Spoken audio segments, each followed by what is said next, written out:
let's just have a quick refresher here. Can anyone tell me the 4 properties of a liquid? All liquids, regardless of what they may be. One of them is, so on the surface, the intermolecular forces, or IMF, are a little bit stronger than before. So whatever you have, like hydrogen bonding, a little bit more advanced or a little bit extra on the surface. Dipole, adhesion. On the surface, they're a little bit more stronger at the air-liquid interface, and that's called surface tension. Another one is called adhesion and cohesion. We talked about capillary action and a meniscus. So these are just some memorization that I'd like for you to know. All liquids have this, not just water, just any liquid that you drink or any liquid that you see on your way home, or any liquid that you can think about. They'll all have surface tension to differing degrees. They'll all have adhesion and cohesion to differing degrees. Okay. And they'll all have viscosity to differing degrees. Okay, so viscosity, think about water, how it flows. Think about blood, how it drips. And think about syrup, how it drips. How does syrup, when you pour it, or honey, okay, how will it feel? Okay. They generally have a resistance to flow, and that's what this is what viscosity is. Okay, so we're talking about properties of a liquid. All of them have these. I'm joining these 2, but all of them have these 4 properties.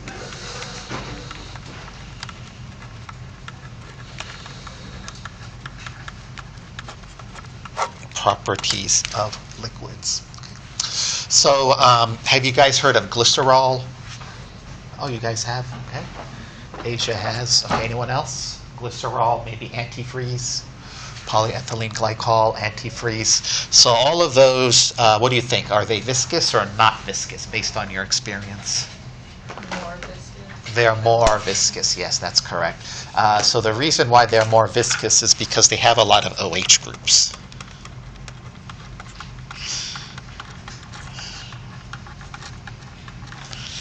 Okay, OH groups. So OH makes it more viscous. So let me give you the structure of glycerol.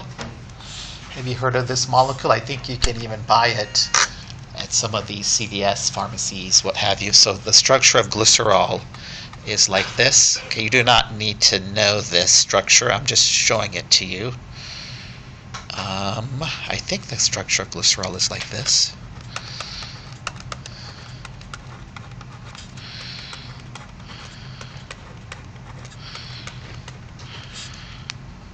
Actually, here's an H here. Okay. Anyways, not something you need to know, but why would glycerol be viscous, more viscous than water? Okay, what does it have that water doesn't have, or what does it have more of?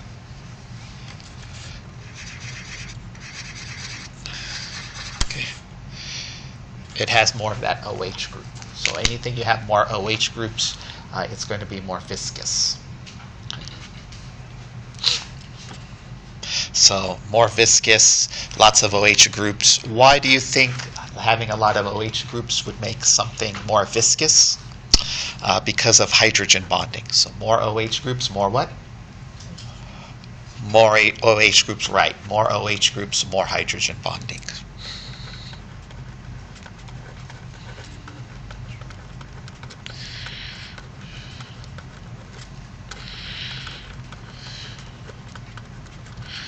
Okay, more OH groups, more hydrogen bonding, and then I want to add more viscous. Okay, more viscous. More OH groups, more hydrogen bonding, more viscous. Okay, so on the exam, if they're asking for what is more viscous, okay, what are you going to look for? Okay, you will look for these OH groups. The more OH groups you have, the more viscous you can predict it will be. So that is something I'd like for you guys to know. There was an experiment in 1920s 1920s, by this scientist named Purnell. And it's called the pitch drop experiment. And this is supposedly the world's most viscous liquid. It's about 1 billion times more viscous than water. So I thought I'd look that up on the internet. They have a webcam. When will the drop occur? So let's take a look and see about that. Okay. Have that up there. Maybe not. So viscosity is a property. Viscosity is a property of all liquids. So if you're interested, it's called the pitch drop experiment, and it's the world's longest running lab experiment. You can just relax for a moment here. This guy, Thomas Purnell, professor of physics, he made this in 1927. Let me see if I can zoom this a little bit. Okay. 1927. And not 1 billion, it's 100 billion times more viscous than water. Okay, so talk about viscosity. And he calls this substance pitch. Okay, and then I'm just skipping through. 87 years since 1927, only 9 drops have fallen. The last drop fell in April 2014, and we expect the next one to fall sometime in the 2020s. So we're in 2024. So talk about viscosity, right? So I think there's a webcam. Let's see. Okay. Let's see while I put this webcam or live video stream on, if we will be lucky enough to witness the 10th drop. The 10th drop. Okay, let's take a look. The 9th drop fell in April 2014. So here we are in August 2024. Let's see. Yeah, here we go.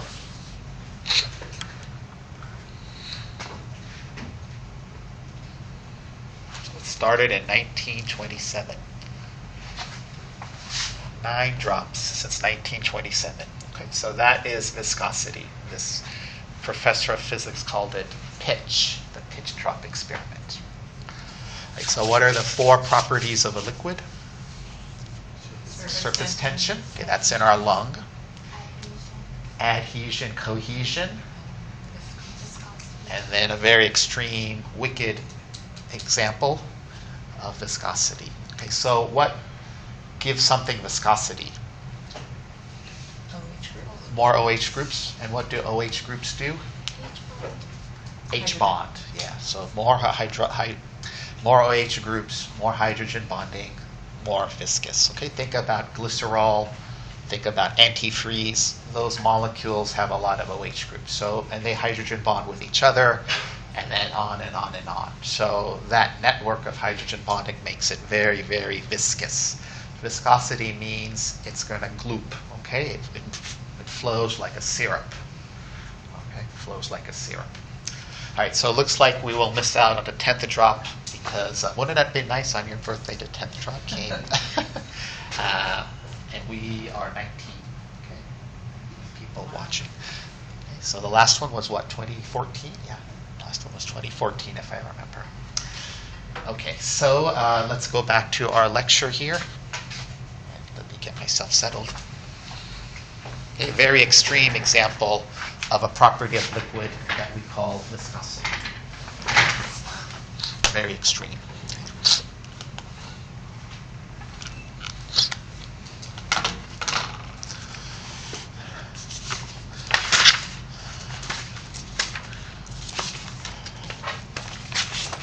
All right, let's go into something new here. Let's talk about vapor pressure, okay, a new topic that I'd like to explain for you guys. And this is called vapor pressure. So just hear me out a little bit here. Before I talk about vapor pressure, I want to go over some things about phase changes. Do we remember this from maybe high school or so? Liquid or gas, a liquid going to a gas, okay, that's called vaporization. Okay, so a liquid going to a gas is called evaporation, but we can also call it vaporization. Okay, vaporization.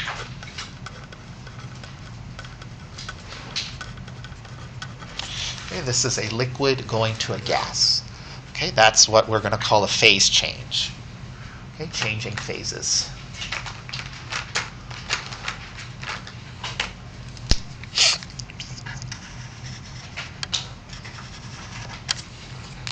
Okay, the backward process is called condensation, a gas going to a liquid. Okay. Now, to overcome the energy, to go from a liquid or gas, there's an energy that has to be overcome. Okay, this energy is going to call, or we will call, delta H of vaporization. Okay, let me define the delta H of vaporization as an energy. Okay, energy required to vaporize 1 mole of a substance. Okay, one mole of a liquid to a gas. It's an energy.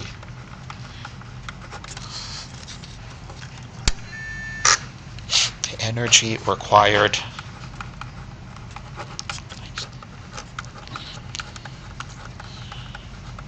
okay, 1 mole. Okay, 1 mole of a liquid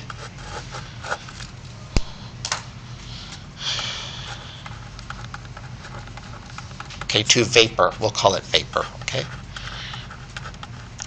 I'm kind of fast and loose with these definitions, but for now we'll just call vapor a gas vapor. Okay. So it's energy. So do we remember the units of energy from Chem 1? Usually the units are going to be in joules to vaporize 1 mole, so it's joules per mole, or it can be kilojoules per mole. Do we remember this from Chem 1? Joules or kilojoules? Even if you didn't have chemistry, just know the unit of energy is joules. Okay, J.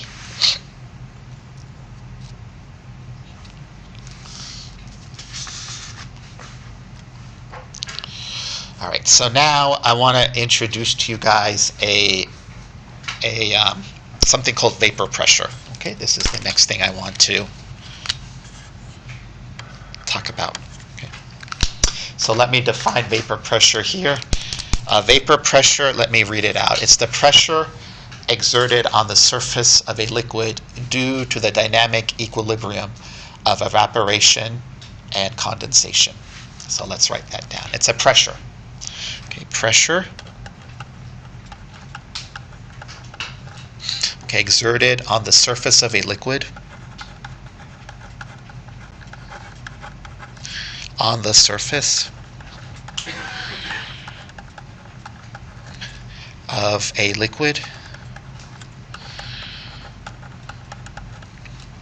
due to the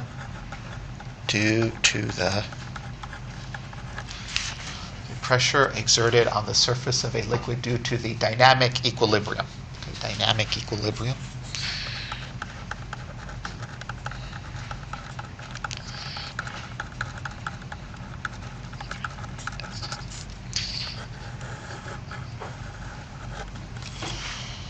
Of evaporation and vaporization. I'm sorry, of evaporation and condensation. Okay. Of vaporization. Okay, which is also known as evaporation. And condensation.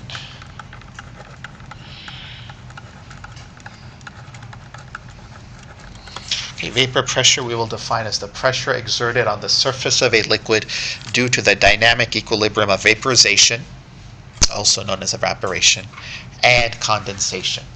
Okay. So 2 points here before I try to explain this better. What is dynamic equilibrium? Okay, it's back and forth, back and forth. Okay, liquid can go to gas, and what can the gas do? Go back to liquid. Yes? Right or wrong? Right or wrong? Right. Okay. Just as a liquid can go into a gas, the gas can go into liquid. This is a back and forth process. That means dynamic. You know dynamic? Okay. Are we dynamic people or are we dull people? Okay. Half dead. Okay. So this process is dynamic. It can go back and forth, back and forth, back and forth. Okay. That's the first thing. Okay. The second thing is that pressure. So what do we know about pressure? What are its units? Okay. units of pressure. If the unit of energy is joules or kilojoules, what is a unit of pressure from chemistry class? Pascal. Pascal is one. Okay, yeah. What's Pascal? What's the one that we will use besides Pascal? PSI. PSI is one. Pounds per square inch. What's another one?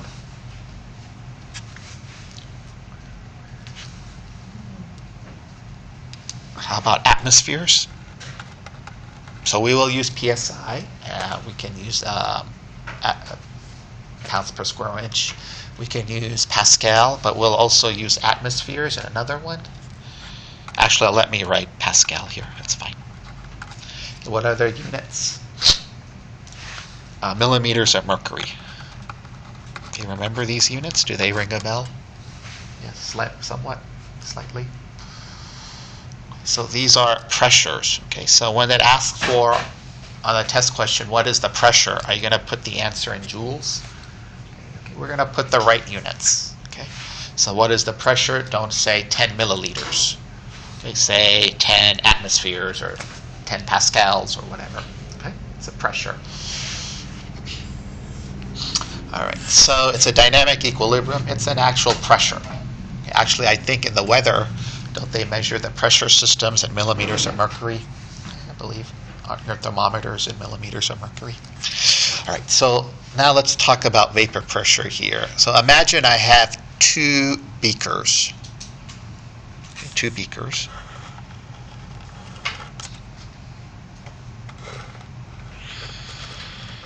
Okay, I'll draw this out. Okay.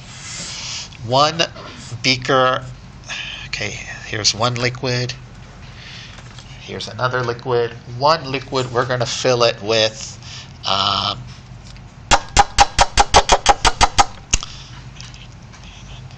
we'll fill it up with propane. We go to the store, we're going to have a barbecue, we'll fill it up with propane. So propane has 5 carbons. Okay, methane, ethane. No. Propane has 3 carbons. Methane, ethane, propane. Butane, pentane. Okay. Methane, ethane, propane. Okay, this is called propane. Okay, what functional group is propane? What type of molecule or functional group? It's not an alcohol. It's not an ether. It's not a carboxylic acid. It's an alkane, also hydrocarbons. So I got a glass full of propane here. Okay, I'll draw some propane molecules. And here I got a glass full of water. Okay, we all know water is H2O. Okay.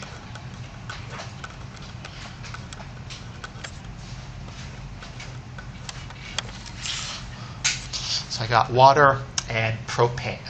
Propane, yeah. Okay. So this vapor pressure is a dynamic equilibrium. Okay, it's a dynamic equilibrium. So let's just say one of these propane molecules. Okay, I'll highlight it like this. Breaks free. Okay, it breaks free,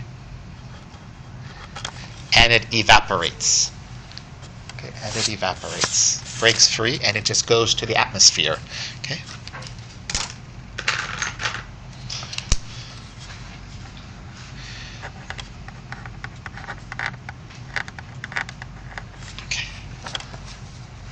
It evaporates, or it vaporizes. And what do I mean by vaporizes? It goes into the vapor phase. Now here we have this propane molecule that has evaporated.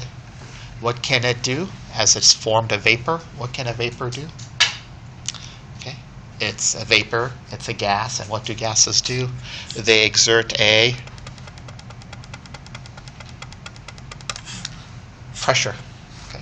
Now, as it evaporates into the vapor state, it can come back down. Okay, it can come back down. Okay. When it comes back down, it exerts a pressure. Okay. This pressure is called the vapor pressure. Okay. So we have evaporation going up, and then we have condensation back into the liquid phase going down. Condensation going back to the liquid, evaporation going into the vapor. as this vapor goes back down, it exerts a pressure. Okay, this pressure is called the vapor pressure. Remember, this is a dynamic equilibrium, back and forth, back and forth, back and forth.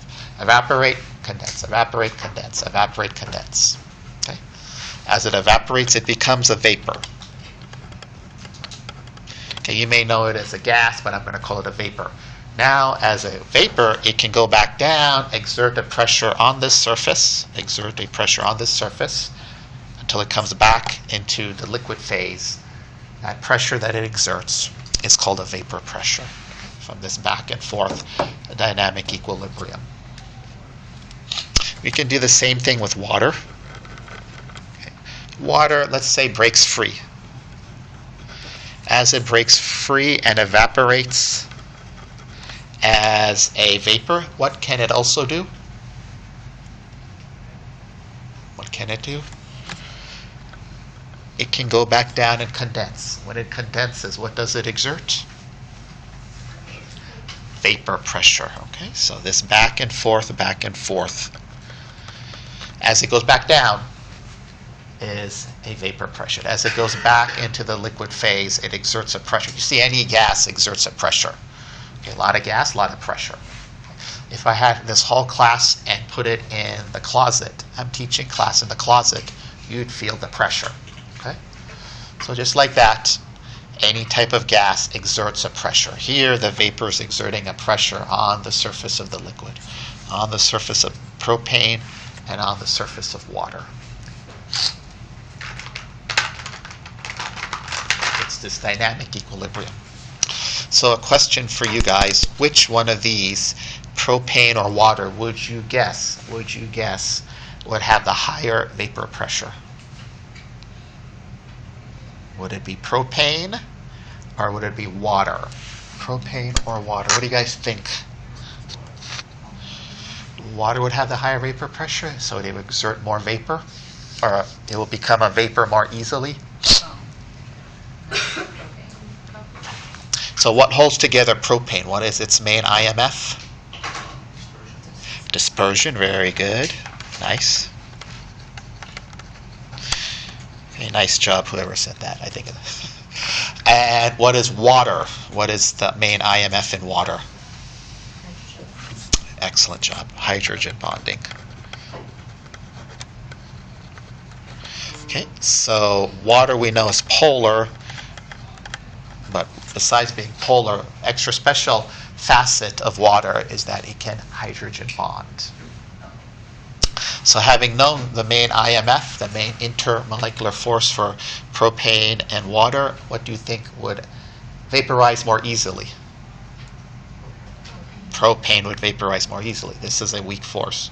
If it vaporizes more easily, more vapor means more vapor pressure. So this would have a higher vapor pressure.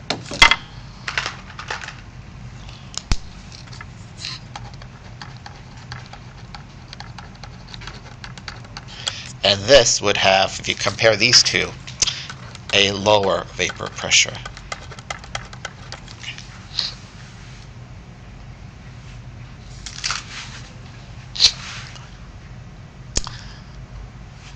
So what is our main take-home point here? Okay, our main take-home point is this. I'm going to move to page 12 now. Our main take-home point is that if you have stronger IMF, intermolecular force, okay, what will that mean for your boiling point? High or low? High boiling point.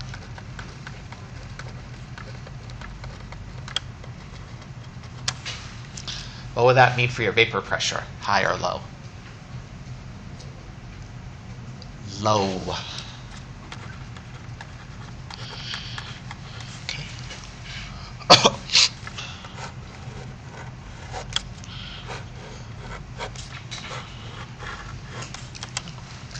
On the flip side, if we have a weak IMF like dispersion,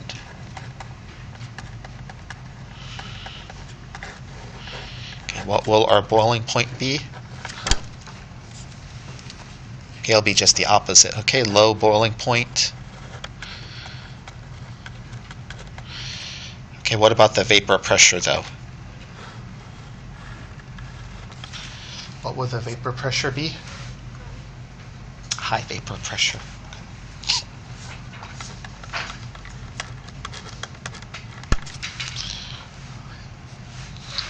So that is our take-home point for this class for today. All right, so so let's just fill in the table here. Delta H vap, which is the energy required to vaporize one mole of a liquid, is the energy that must be overcome in order to vaporize. It must overcome intermolecular forces. So the more intermolecular forces, what will be the value of delta H vaporization, higher or lower? Okay, more intermolecular forces, the energy required to vaporize them, delta H VAP, will that be higher or lower?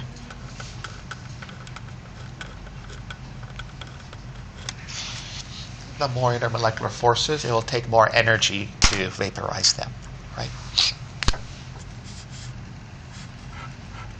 Okay, so this delta H vaporization is the amount of energy to vaporize 1 mole. Okay, this is what you have to overcome to vaporize, the energy that you have to overcome. So more intermolecular forces, higher delta H VAP. So by more intermolecular forces, does that mean so stronger?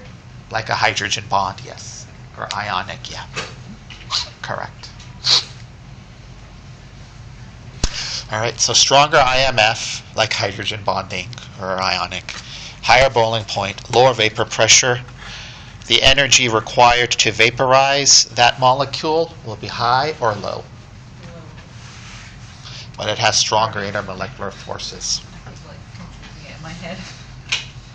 So high value or low value? A higher rate. Okay, high delta H vaporization. Okay, remember the definition of delta H vaporization. It's an energy. Okay, it's an energy required to vaporize something. Okay, it's the energy you have to overcome. It's the barrier. See, everything requires energy in chemistry. You have strong intermolecular forces. It takes a high energy. Okay, so remember, this is the energy to vaporize 1 mole of a liquid.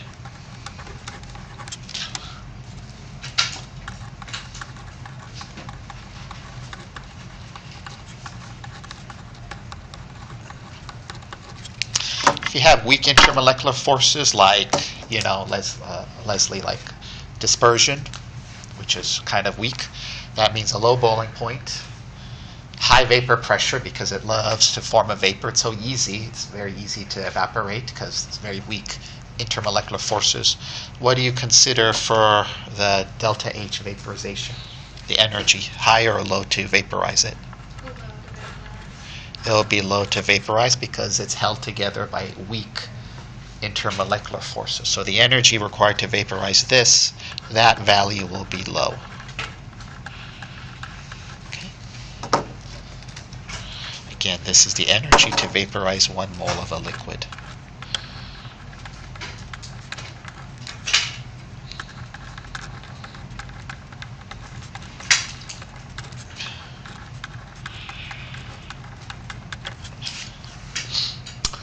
So let's know this trend.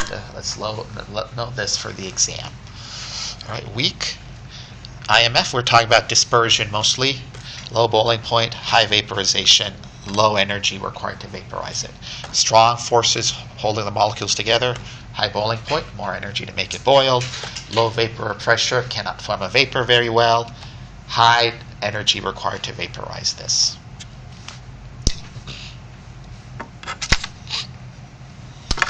Let's look at this table here. Just want to bring your attention to this table. I'm going to bring your attention to ethanol. Okay, why is the boiling point of ethanol so high? I think we mentioned this in the first day of class. Hydrogen bonding, right?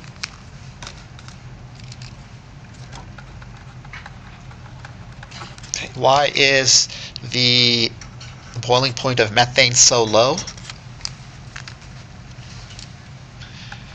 Dispersion. Okay, why is the energy to vaporize methane so low? Dispersion. Why is the energy to vaporize ethanol so high? Hydrogen bonding. Okay.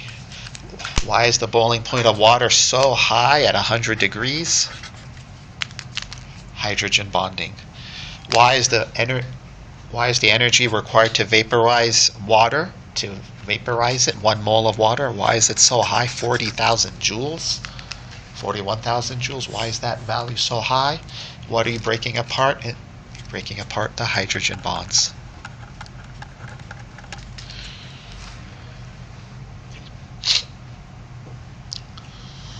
So that's what we want us to know. I want you to know.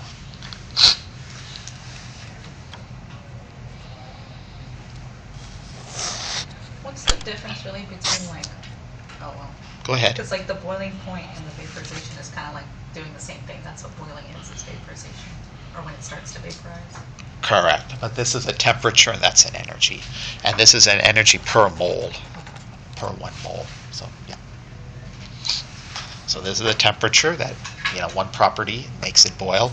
This is the energy, another property that you have to put in. Okay, we have to put that in to vaporize.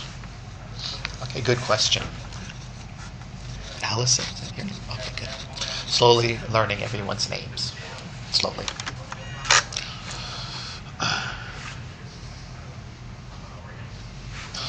All right. Another important thing I want you guys to know about vaporization. Okay, specific temperature. Okay, it's a very specific temperature. It's quoted at. So vapor pressure must be quoted at a specific temperature.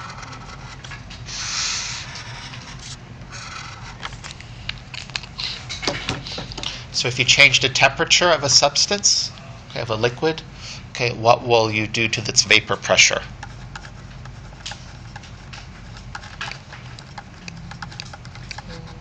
Raise it because there's more. You will change it, and more specifically, you're right. If you change the temperature, it will change the vapor pressure. But if you raise the temperature, okay, it will raise the vapor pressure. Why is that? If you lower the temperature, you lower the vapor pressure. Okay, so this is very specific at a specific temperature. Okay, if you change the temperature, you change it. But if you increase the temperature, the vapor pressure will increase. Okay, why is that? Okay, what happens when you increase the temperature?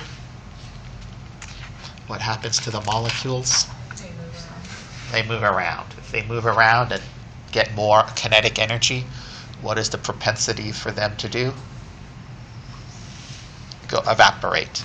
And as more evaporate, that means more as the population can also exert a vapor pressure. Okay, you see that? So 1 vapor pressure, 1 temperature. Yes or no? Yes. Okay, 1 vapor pressure, 1 temperature.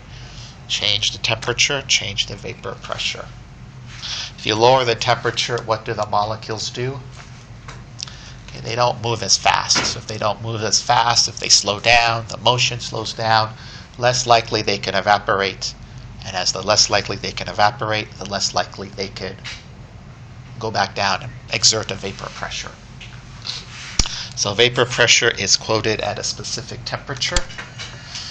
And let's just look at this line here just for 1 second. This graph here, just for 1 second. Do you guys like graphs? No? So we'll have temperature on the X, vapor pressure on the Y. Okay, and they look like this. Okay.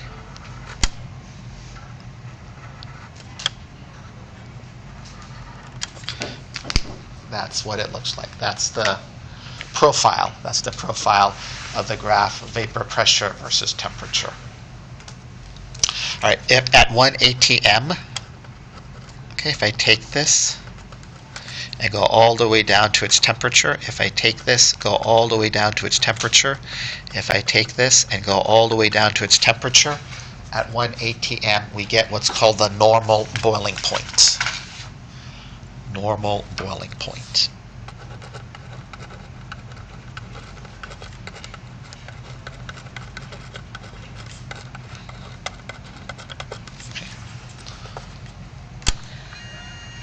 Okay, normal here means 1 atm. That's what I want you to know. If I say normal, or if you see normal anywhere, what is the pressure?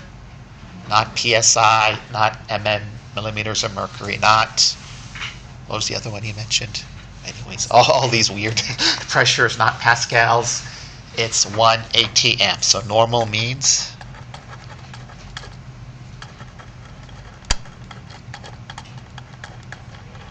1 atm. So if you take that 1 atm, go to that graph, that temperature is called the normal boiling point. Okay?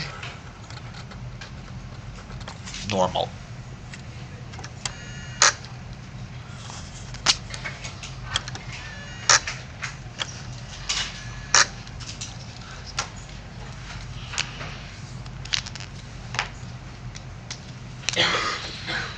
So for water, that's 100 degrees. You know the boiling point of water, right? 100 degrees. But it's the normal boiling point because that's the pressure is at 1 atm. Okay, 1 atm. Normal boiling point for water, 100 degrees. Normal boiling point for ether is that number. Normal boiling point for mercury is that number. The pressure is 1 atmosphere. Okay, that's the vapor pressure. All right, here's another thing that's going to be on the exam, so let's go over it. There's a calculator problem. I think there's also one on your quiz. Let's see if we can finish this, and then we'll try to wrap up this chapter on Wednesday. Okay, move on. Okay, so this will be on the exam, so we'll go over it step by step. This is, vapor pressure is quoted at one single temperature. Okay, you change the vapor pressure, you change the temperature. So we have a vapor pressure at temperature 1. Okay, we change that vapor pressure to vapor pressure 2. We change that temperature to temperature 2. Okay, so change the temperature, change the vapor pressure. Change the vapor pressure, change the temperature. So this is the equation that sort of goes through this. Okay.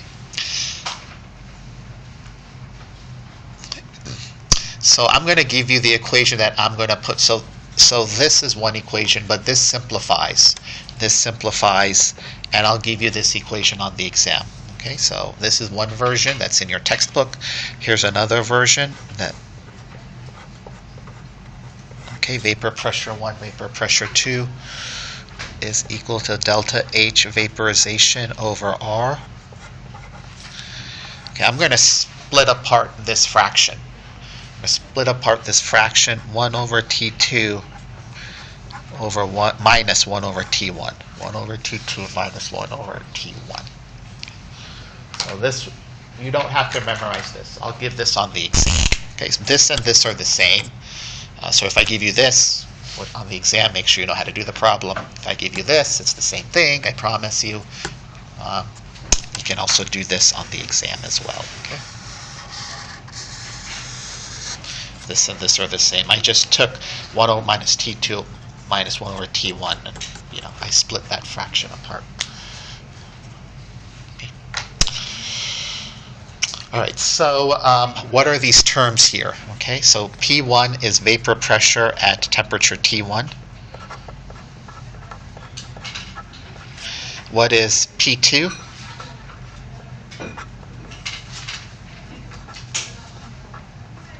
Vapor pressure at temperature T2. Okay, what is R? I'll give you R. Okay, another thing, I'll give you this equation, I'll give you R, don't worry about it. Okay, R here is 8.314 joules divided by mole Kelvin. Okay, 8.314 joules over mole Kelvin. Sorry. Okay. I'll give you that, I'll give you the equation.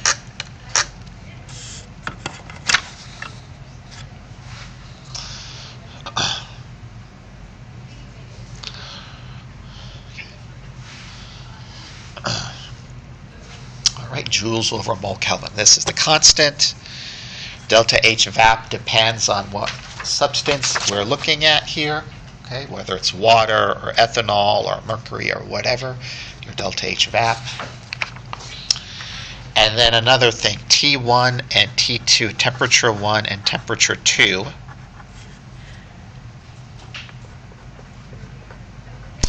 What units do you think they should be in? If R is joules over mole Kelvin, what should your temperature units be in?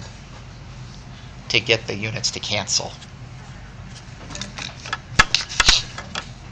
They should be in Kelvin. Okay, do we remember how to convert to Kelvin from degree C? It's 273. Okay, remember that number, 273. Okay, I'm telling my Gen Chem 1 students, 273.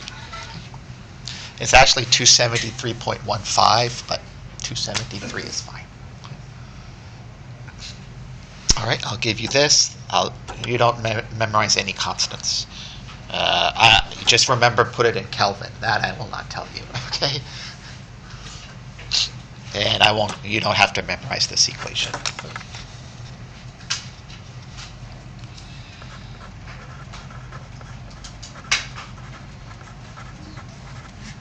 All right, shall we do this problem here? Okay.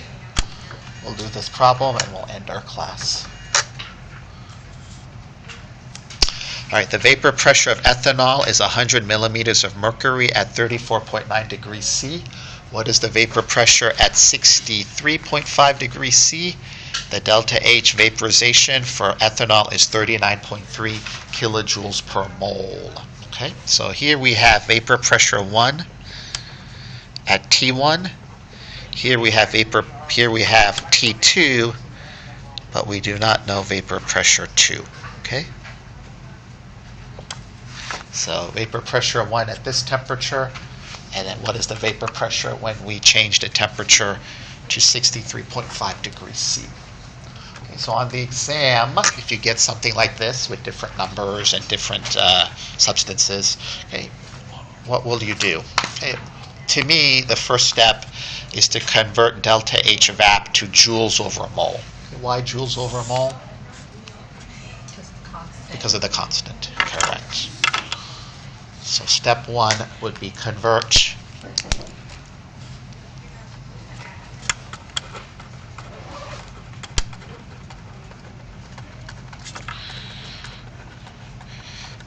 the energy required to vaporize 1 mole delta H vap converted to joules per mole. Okay, so let's do that really quickly here. 39.3 kilojoules per mole. Okay, the conversion is this. 1 kilojoule is 1,000 joules. Okay, that's the conversion. You have to multiply it by 1,000. So this gives us 39,300 joules per mole. Okay. 1,000 joules is 1 kilojoules. 1,000 joules is 1 kilojoules.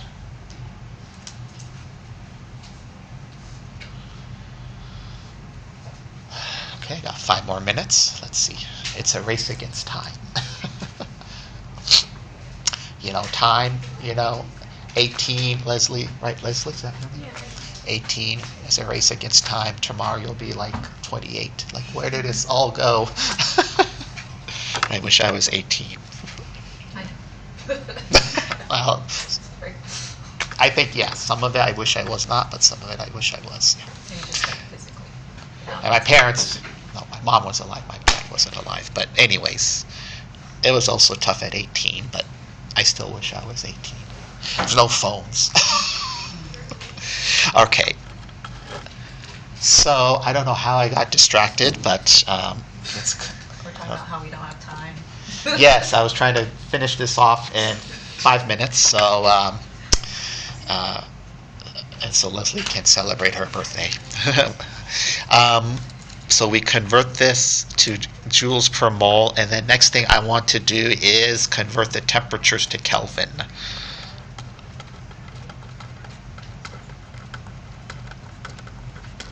Okay, so what would 34, our first temperature is 34.9 plus 273. Okay, I already did this quickly on the calculator to save time. I trust you know how to do this addition on your calculator, so I'm not going to waste your time on that. Okay, so that's T1. And then T2, I did this already beforehand, so I'm not going to waste your time or calculator time. 336.5 Kelvin.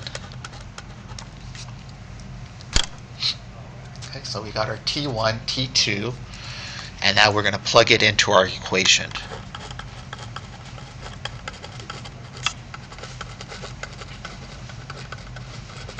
Okay, I'll write it down. Natural log. Inside the brackets is vapor pressure 1 divided by vapor pressure 2.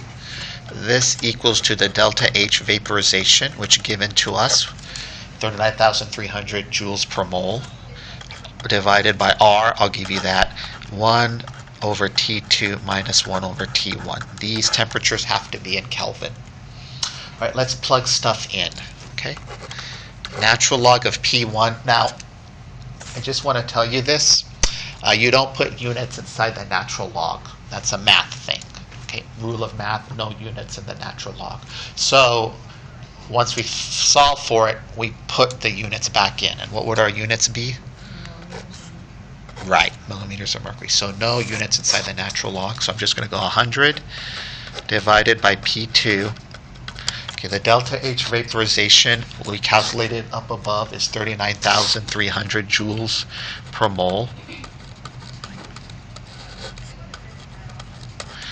Okay, I'll give you R. I'm going to give you R. Okay, it's 8.314 joules per mole Kelvin.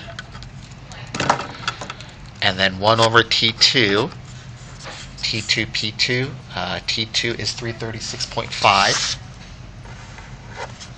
Convert it to Kelvin, 36.5. I'll put the units there, minus 1 over T1.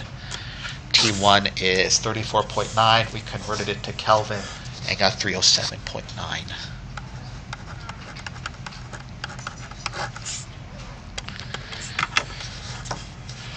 Can we do all this mess in a calculator?